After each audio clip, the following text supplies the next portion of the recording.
So talk Mhm. about your time in communication. What do you remember about so that this would have been like from say 1987, 88, 89 around that time period? Yeah, my last 2 years.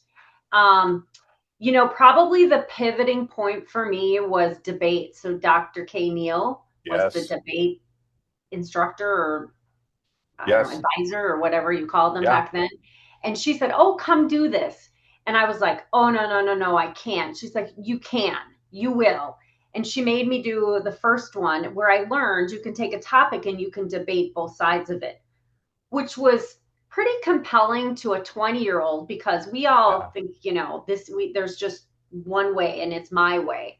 But what that class did, and then that subsequent, I joined the debate team, and then we traveled, I got the university paid for me to get on an airplane and fly to California. And now I'm like really liking this. But really, I would say Dr. Neal, and then just that whole debate experience opened my eyes that there is just a really big world out there, and a lot of it happens through communication. Well, Dr. Neal retired some years ago, and but before she retired, she told me more than once that she really loved having you as a student Yeah, it because, was very right, fun. as you suggest, you didn't have debate background in high school. I thought the nerds did it. I thought those were the nerds who did debate. I was a cheerleader. My boyfriend was on the football team. I'm not gonna be with those nerds who do debate, until I got to Right. college, and then was like, this is great. This is cool. And at that time, it's almost amazing that it was like this. At that time, every single communication student had to be a debater.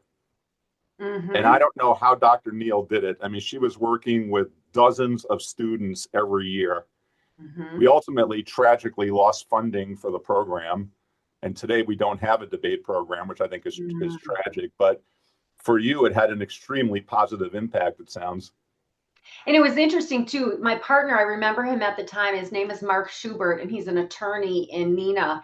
And I Wow. remember he was super smart, very methodical, we went all the way to the nationals in Huntington Beach, California. And I was the cute, energetic, and a little emotional kind of, he would start out, and then I would come in, and then he'd be the strong close and the strong open, and I'd be the middle. And I always remember, I was not as smart as he was, but I absolutely added to all of those wins, because I'm not sure he and a partner like him would have gotten as far without me and my style. And I've held that for a very long time. That's really incredible.